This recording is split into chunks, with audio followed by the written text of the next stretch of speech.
A blessed morning to us po. So today we are going to discuss about your Science 9 Quarter 3 Week 5 Self-Learning Module po, which is entitled Factors Affecting Climate. Okay, so are you ready, my dear learners? Ready na Yes po ba? po. Okay, thank you for answering po. Okay, so to start with, so let us first seek the guidance of our good and great Lord God. Let us bow our heads and put ourselves in the presence of the Lord. Dear Heavenly Father, we thank you for gathering all of us today. May you bestow your guidance and blessings so that we can enjoy and appreciate its significance in our lives. Bless everyone who are present here today, that each one of us may be able to share our knowledge, understanding, and wisdom for your glory and honor. May the various activities related to this event be a success through your intervention. We all ask of this in the mighty name of Jesus. Amen. Okay, so to join me in my presentation, please go to your Google Chrome browser or your browser po, and then type classpoint.app, enter your complete name, and then enter the class code number.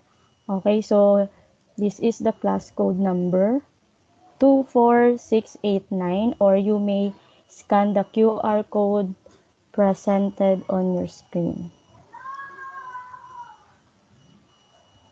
Okay, so we have 9 participants who join in my presentation.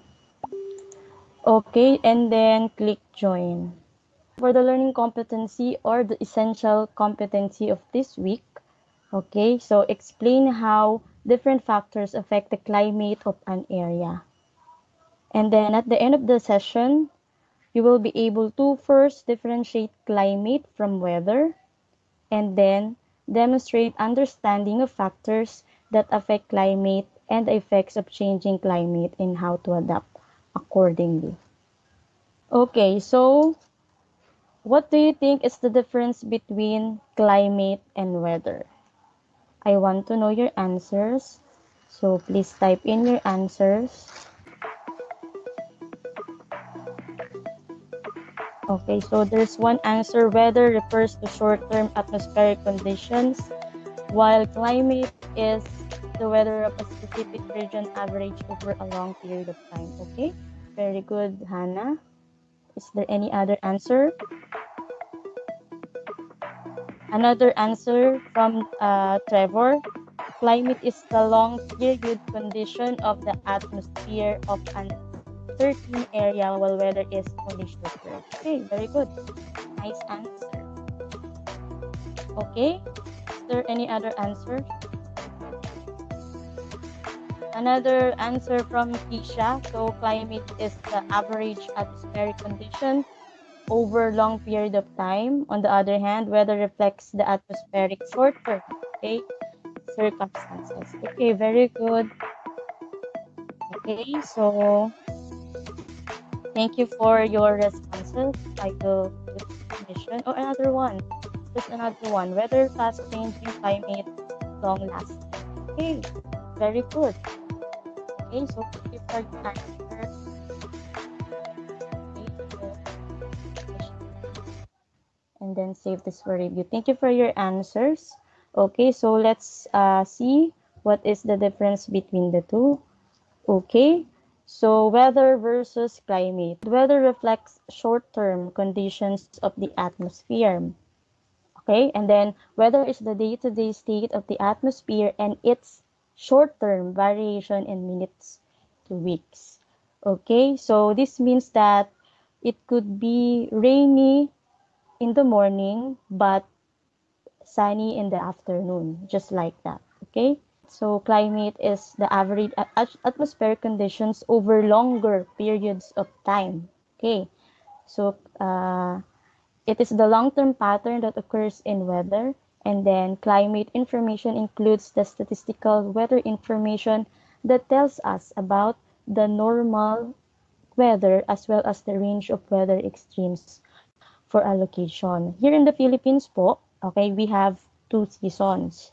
So we have dry season and wet seasons. Okay, wet seasons occur or happens during June to November, while the dry seasons happens during December to May. Okay, other countries have 4 seasons. Okay, so what do you think are those 4 seasons? Yes, Trevor, what are those four Um, seasons? the, the four seasons are summer, spring, winter, and fall or Okay, autumn. very Okay, very good. So those are the different 4 seasons in other countries. Well, in our country po, we have only two. Okay? So there are some factors po that affects the climate. So remember the acronym LADWOC and then the TP. So for that LADWOC, we have latitude for the L and then altitude or elevation for the A and then distance to body of water for the dBW and then ocean current for the OC. Okay? And then for the TP po, we have precipitation factors, topography, and prevailing winds. Okay. So what is latitude? What do you think is latitude? I want to know your answers here po. So what do you think is latitude?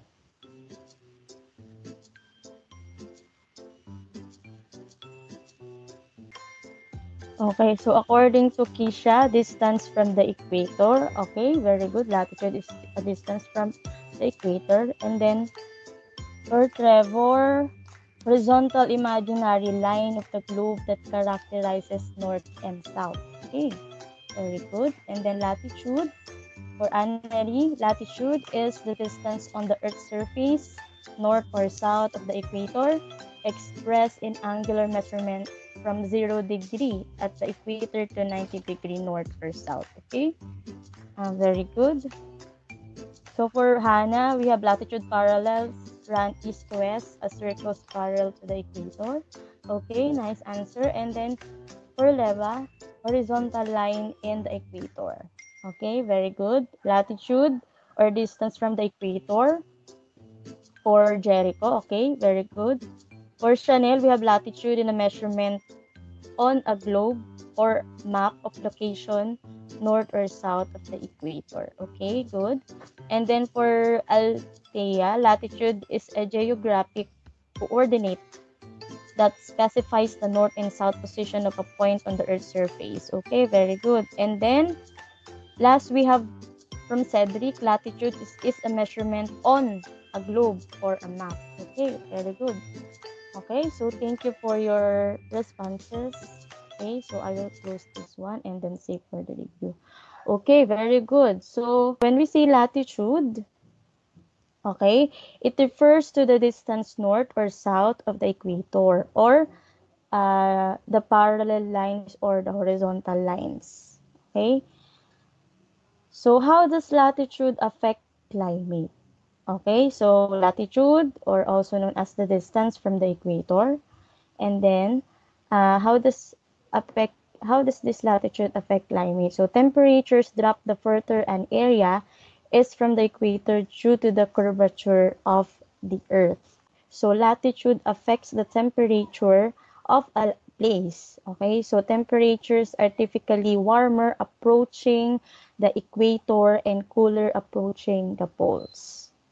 Okay, so that's how latitude affect the climate. Okay, so another factor, how does altitude affect the climate? So uh, when we say altitude, it refers to the distance above the sea level. Okay, so how does it affect the climate? So areas at high elevation have lower temperature than areas at low elevations. Baguio has a colder climate than other places in Luzon. So it has higher altitude, therefore it has colder climate. Okay, it stands 1,435 meters above sea level. So this is due to a decrease in the air temperature of about 6.5 degrees Celsius for each 30-meter increase in elevation. In short, okay, the higher that altitude, the colder the temperature, okay? So another factor po is what we call the distance of body of water. So how does the distance of body of water affect the climate? Okay, so oceans heat up and cool down much more slowly than land. So this means that coastal locations tend to be cooler in summer and warmer in winter than places inland at the same latitude and altitude. Okay, so another factor po is the ocean currents. So how do the ocean currents affect the climate? Okay, ocean currents are continuous and directed movement of the ocean water. Okay, so the currents will travel thousands of kilometers in the process establishing a conveyor belt globally that brings about different climatic conditions across the world. So the currents will either act above the surface of the ocean or deep below the surface of the ocean, at least 300 meters. So depending on the cause, ocean currents will move vertically or horizontally, and they can also be influenced by the land masses that border the ocean, the topography, or the shape of the ocean basin. Okay, so the ocean currents and winds transport the heat from the lower latitudes near the equator to the higher latitude near the poles. Okay, so another factor is what we call topography. Okay, so how does land topography affect the climate? By the way, what is topography? It refers to the physical appearance, okay, or the natural features of an area of land, especially its shape of its surface. Okay, so how does affect the climate? So if an area is close to a body of water, it tends to make milder or colder climates. So mountainous areas tend to have more extreme weather because it acts as a barrier to air movements and moisture. One side of the mountain can be dry while the other side is full of vegetation. Okay. And then we have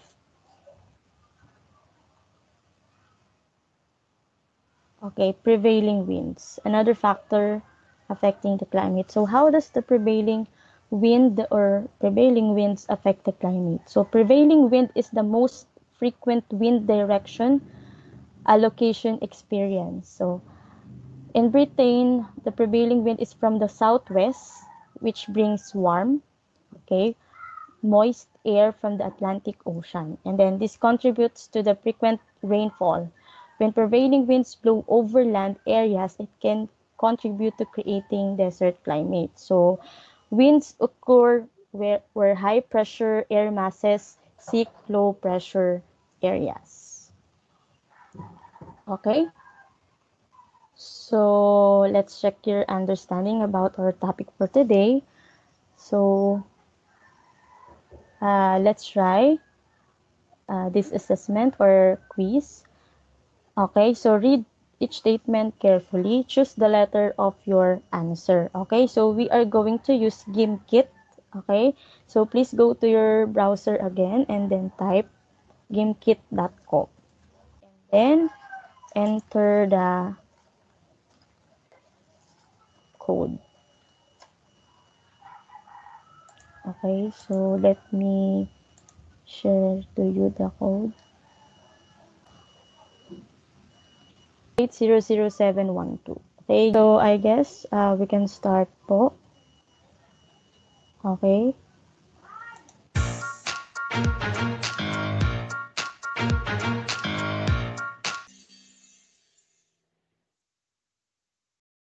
Okay, so for the first place, we have Keisha. For the second place, we have Trevor. And the third, we have Syra.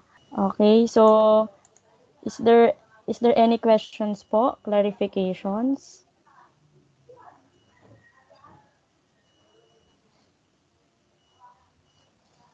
Okay, so I guess none.